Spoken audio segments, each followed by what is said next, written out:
2024 election will likely come down to how 7 battleground states vote: Nevada, Arizona, Wisconsin, Michigan, Georgia, North Carolina, and President Biden's home state of Pennsylvania. According to AdImpact, more than $21 million has been spent on campaign ads so far in the Keystone State, more than any other battleground.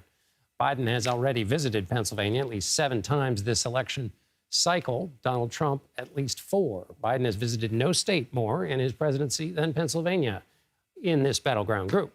CBS News Pittsburgh's money and politics editor John Delano joins me now. John, give us the nickel tour of Pennsylvania. Well, it's good. First, it's good to be with you again, John. The nickel tour of Pennsylvania is that we're right in the thick of it. The door to the White House really runs through Pennsylvania. You're going to have to open this door, win this state in order to win the presidency for the next 4 years. And we are being inundated by these campaign ads. If you don't live in one of the battleground states, you're not seeing the ferociousness between the Biden campaign, the Trump campaign, and their surrogates, the independent PACs, political action committees that are running these ads. You cited a figure there, $20 million on ads in Pennsylvania. That's what's already been spent. But in Pittsburgh alone, they've booked over $50 million towards the end of this campaign. And that's likely to go higher in the weeks ahead. So we are getting inundated, as I say, and a lot of people are pretty sick of these ads because, for heaven's sakes, it's June. Right. We're not even at Labor Day yet. Right. Although you can vote earlier than it used to be in the old days. But let me ask you this, John. What do you know? Sure. What do you see about on the ground? I mean, number of campaign offices. Is there a footprint that's visible to see? Well, there is a footprint for Joe Biden. He has opened, I believe, 28 offices across the Commonwealth already. We've seen one office, I believe, opened by Donald Trump over in the Philadelphia area, none so far in Pittsburgh. So the ground campaign is really Joe Biden at the moment. It has not been Donald Trump. Trump is visible with signs. He has more signs out there in the sense that people have resurrected. I see some Trump-Pence signs around in southwestern Pennsylvania. And of course, we're fertile territory. There's no surprise why former President Trump had an interview with me a couple of weeks ago as a local journalist. That's a little unusual, but he knows, as does Joe Biden, how important southwestern Pennsylvania will be to the win for the state. So in terms of physical presence, you've noted already how these guys are coming back and they're going to keep coming back. For Joe Biden, we're close. It's a 40-minute helicopter ride or Air Force One flight up from D.C. to Philly. So it's really easy to get to. Actually, Pittsburgh is closer to Washington than we are to Philadelphia. Kind of interesting. John, you and I talked before about the U.S. Steel purchase by a Japanese company. President Biden has blocked that. President Biden's also, the infrastructure bill has a lot of projects in the state, using the power of the office.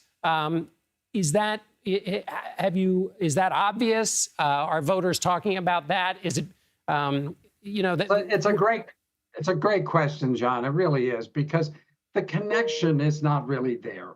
We see the construction, we see the work that's going on. It's all around us. The yellow and orange cones that get in our way. But do people really connect it to Joe Biden and the infrastructure bill? I don't think so. And I think a lot of people think that, bringing home the bacon is what the other politicians, the U.S. senators and the congressmen and those folks do. I don't think they necessarily relate it to the presidential campaign.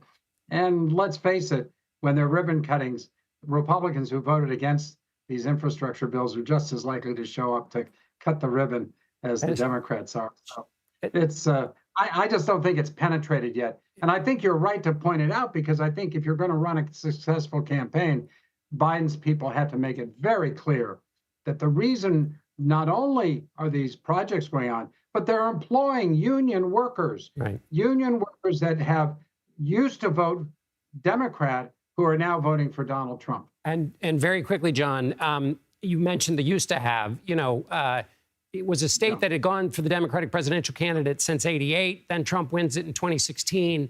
You've watched the state. Where do you see the change in what used to be a reliably blue state? Well, let's just take a look at voter registration figures, John. If we go back to 2010, Barack Obama was president.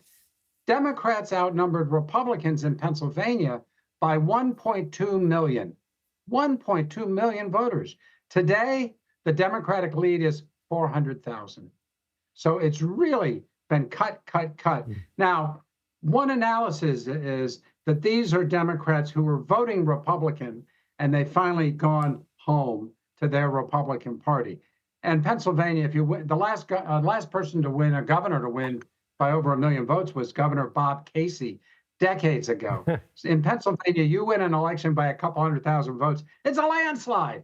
So I don't think, I'm not sure what the numbers mean exactly, except to suggest that not only are Democrats far fewer than they once were, but independents are now well over 1 million in Pennsylvania, and they're going to make the difference on Election Day. Pennsylvania is an important state, which means we're lucky enough to be coming back to you at probably pretty soon. John Delano, thanks a lot, John. Anytime, John Dickerson. Anytime. Thank you so much.